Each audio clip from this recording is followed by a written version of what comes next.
Remember when 10 pence was enough? For buying Spangles and Wham bar. Somewhere along the way, the ingredients changed, the portions shrank, and the rituals disappeared. These were the 20 things we bought on 10 pence from corner shops, the ones that lived in paper bags and blazer pockets, the sweets every 70s and 80s childhood quietly revolved around. Spangles were introduced in Britain in the 1950s and became widely popular throughout the 1970s and early 1980s. Manufactured by Mars, they were designed as affordable boiled sweets, sold in distinctive paper tubes containing individually wrapped squares. Their purpose was simple: maximum flavor clarity, maximum duration, minimal price. The defining feature was flavor predictability rather than novelty. Orange, lemon, blackcurrant, lime, and later Old English varieties offered recognizable tastes that delivered exactly what the wrapper promised. The hard-boiled construction meant they dissolved slowly, forcing patience rather than encouraging rapid consumption. Spangles were sold everywhere: corner shops, newsagents, sweet counters, and cinema foyers. Children bought them with pocket money, knowing a single tube would occupy an entire journey home. The geometric shape and bright wrappers made them instantly recognizable. Mars discontinued Spangles in 1984 as market preferences shifted towards softer textures and faster flavor delivery.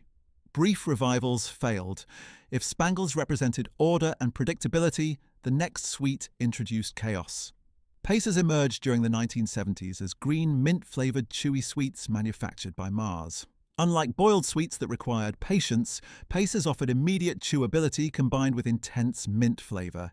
Each individually wrapped sweet cost between 2 and 5 pence, making them accessible impulse purchases. The defining characteristic was their bright green color and powerful mint taste that overwhelmed the mouth instantly. Because the chewy texture meant they could be consumed quickly or stretched out, depending on preference. This flexibility made them popular across different age groups. Children bought Pacers from corner shops, often choosing them over traditional mints because of their vibrant appearance and stronger flavor. The green wrappers became instantly recognizable signals of mint intensity rather than subtle freshness. Mars discontinued Pacers in 1989 as the confectionery market shifted away from single-flavor chews toward multi-layered products. No direct replacement emerged. The intense green mint chew simply disappeared. From sharp mint clarity came sweet carbonation. Space dust arrived in Britain in 1978 as popping candy that created audible and tactile sensations inside the mouth. Manufactured by General Foods, it consisted of sugar granules infused with pressurized carbon dioxide that released when exposed to saliva.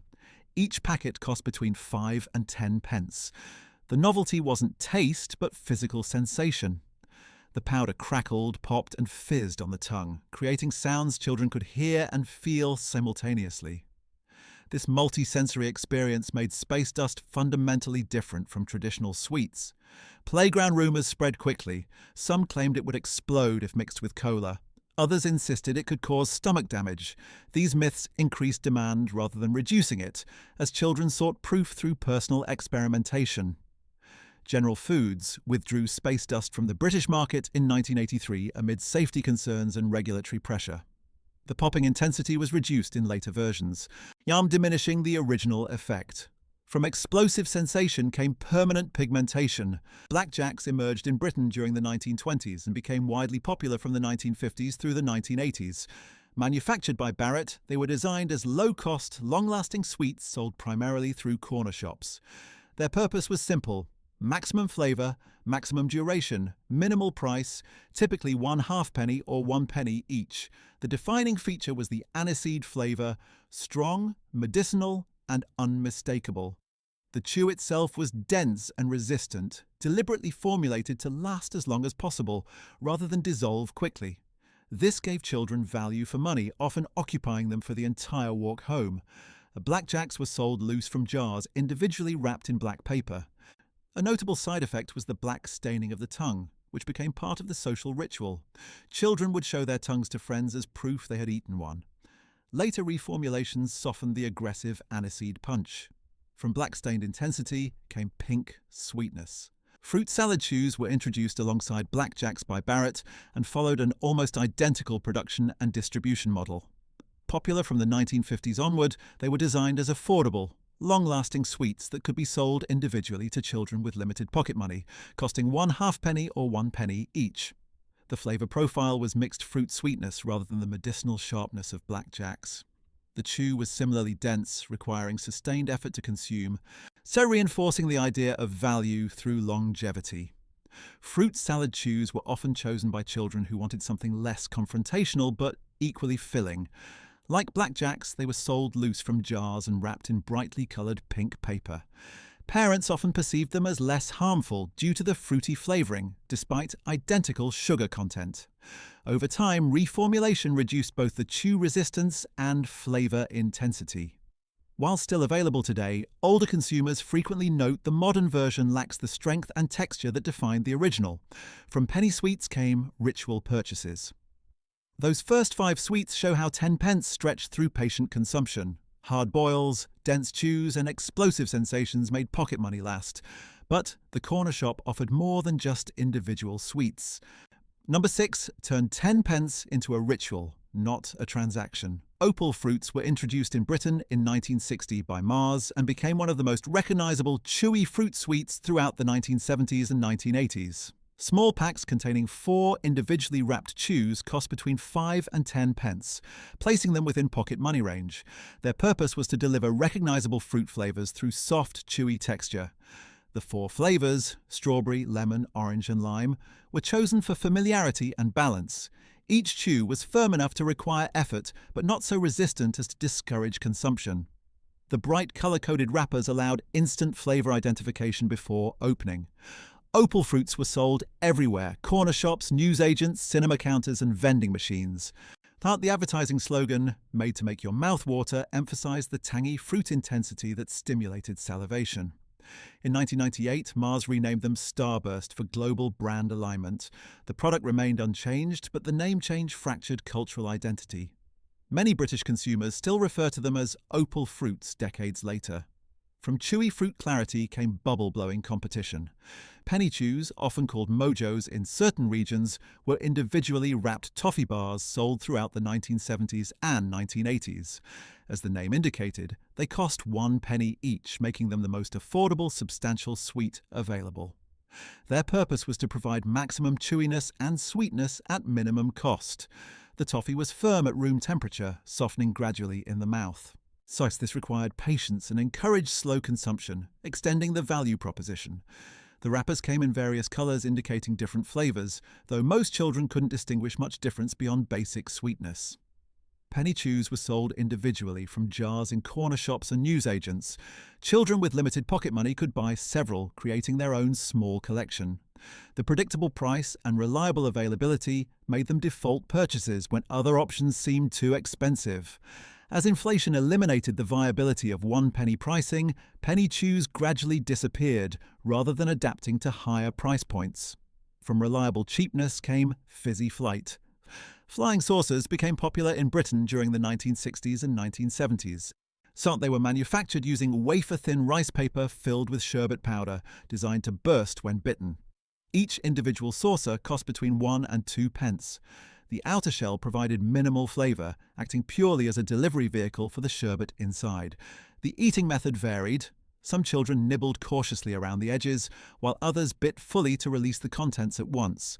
The latter approach often resulted in sherbet spilling across mouths and laps. Flying saucers were sold loose from jars in corner shops, their distinctive UFO shape making them visually recognisable.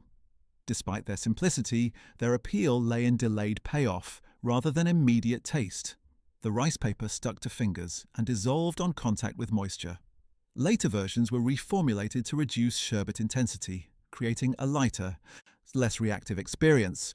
From concealed surprise came open transparency. Sherbet fountain. Sherbet fountains originated in the 1920s but reached peak popularity during the 1970s and 1980s. Manufactured by Barrett, they consisted of a yellow cardboard tube filled with sherbet powder, accompanied by a black licorice stick serving as both stopper and consumption tool. Each fountain cost approximately 10 pence. The eating method required technique. Dip the licorice into the sherbet, lick the powder off and repeat. Attempting to pour sherbet directly into the mouth often resulted in choking or wastage. The licorice provided structural function more than flavor contribution. Sherbet fountains were commonly sold at corner shops and newsagents, recognizable by their bright yellow tubes. More, the combination of sharp sherbet and mild licorice created a two-stage eating experience that extended consumption time significantly. Modern versions reduced sherbet quantity and reactivity, shortening the overall experience. The distinctive yellow tube survived, but the intensity disappeared. From dipping ritual came direct delivery. Sherbet dip dabs were introduced in the mid-20th century as a novelty sweet, combining a hard lolly with a packet of sherbet powder. Manufactured by Barrett, each pack cost approximately 10 pence. Unlike sherbet fountains, the lolly was designed to be consumed alongside the sherbet, rather than serving purely as a tool.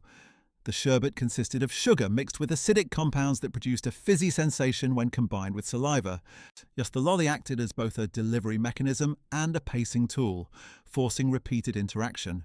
This extended the eating experience significantly compared to simple boiled sweets. Dip dabs were inexpensive and widely available, often chosen for their entertainment value rather than nutritional content. The act of dipping, licking, and reacting became a shared social experience among children. Modern versions still exist, but the sherbet is less reactive than earlier formulations. Health regulations reduced acidity levels, diminishing the intensity that originally defined the product.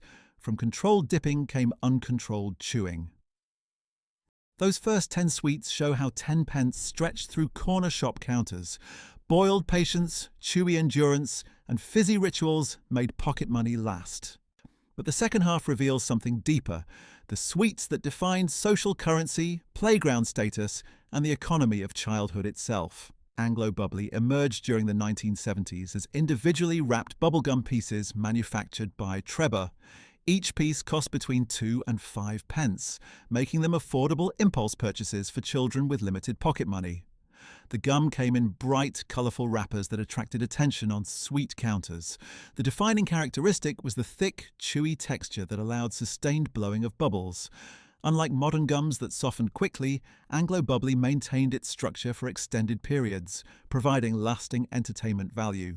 The sugar coating dissolved first, delivering immediate sweetness before the chewing phase began.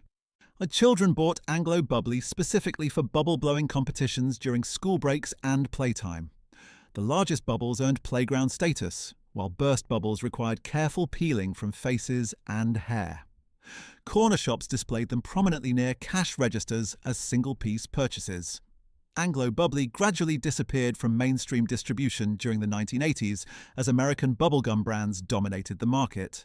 From chewy entertainment came fizzy tablets. Refreshers were introduced in Britain during the 1970s as fizzy sherbet tablets manufactured by Swizzles Matlow. Small rolls of tablets cost approximately 2 pence, making them extremely affordable. Each tablet was compressed sherbet powder that dissolved on the tongue, creating a fizzy, tangy sensation. The tablets came in fruit flavours: lemon, strawberry, and orange being most common. The fizzing reaction occurred immediately upon contact with saliva, producing a sharp, acidic taste that intensified before fading. This brief but intense experience made refreshers popular for quick flavour hits. Children bought refreshers in multiples, often consuming entire rolls within minutes. The compact packaging made them easy to carry in pockets or school bags. Unlike chocolate that melted or sticky sweets that required careful handling, refreshers remained stable and portable. Modern versions still exist but use modified formulations that reduce the fizzing intensity and sharp acidity that originally defined them. From fizzy tablets came chewy resistance. Wham bars were introduced in Britain during the 1970s as sour, chewy bars manufactured by Tangerine Confectionery. Each bar cost approximately 10 pence, positioning it as a substantial purchase rather than a penny sweet. The bar's construction combined a dense chew base with a sharp, sour coating. The sourness delivered an immediate sensory hit, followed by prolonged chewing.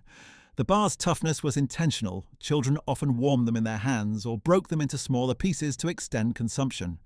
This resistance reinforced value through effort and duration. Wham bars were typically sold individually from newsagents and corner shops, making them common impulse purchases for school-aged children. The bright packaging and bold name suggested intensity, which the product delivered through its sour coating and chewy texture. Later reformulations reduced both the bar's toughness and its sour intensity, shortening the experience that once defined the product. From sour endurance came Jamboree Mystery. Jamboree bags emerged during the 1960s and remained popular throughout the 1970s and 1980s.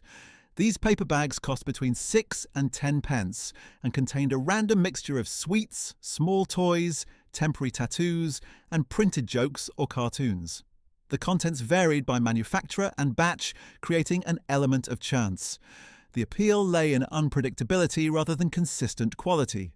Children never knew exactly what they would receive, making each purchase a small gamble. Common contents included penny sweets, plastic rings, sherbet, small figurines and paper puzzles. Jamboree bags were sold at corner shops and newsagents, often displayed near the counter as low-cost lucky dips. Some parents approved them as economical purchases that provided variety and entertainment beyond simple, sweet consumption. The format disappeared during the 1980s as safety regulations and packaging standards made random mixed contents impractical. Pre-packaged, labelled alternatives replaced the surprise element. From random assortment came spherical endurance.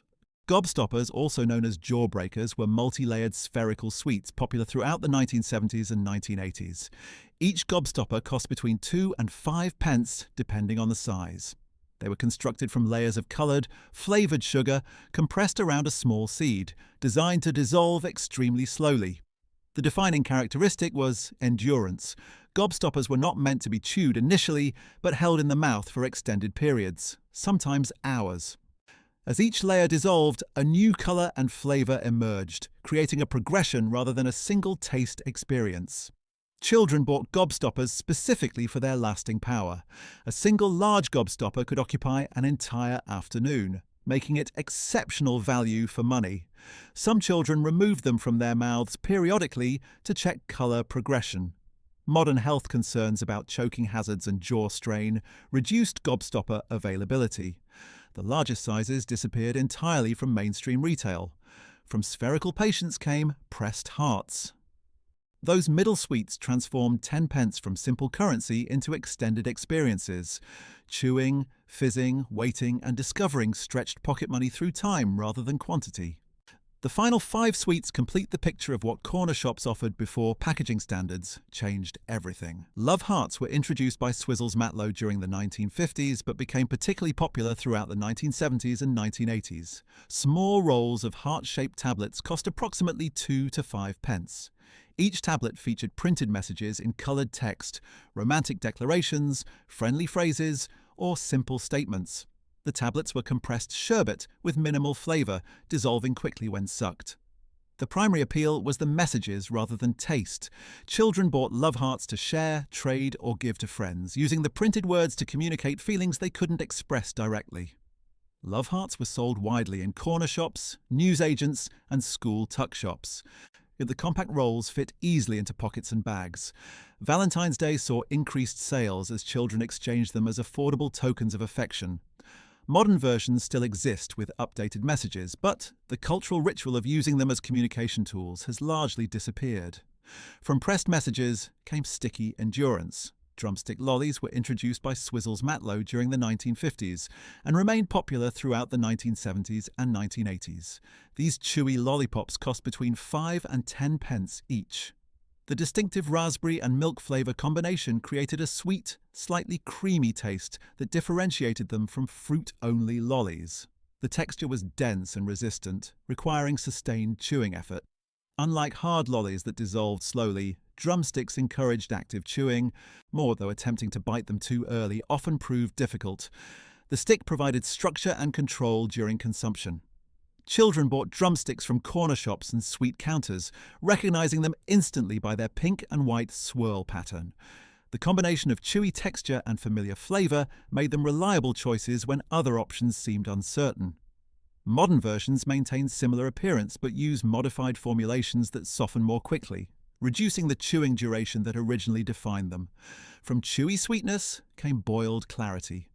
Pear Drops originated in the early 20th century and became one of the most recognizable British boiled sweets, particularly popular throughout the 1970s and 1980s. Sold loose from glass jars in corner shops, Nine individual sweets cost approximately 1 to 2 pence each. Their defining feature was aroma as much as taste. A sharp, almost perfumed pear scent was often detected before the sweet was seen, creating a strong sensory association.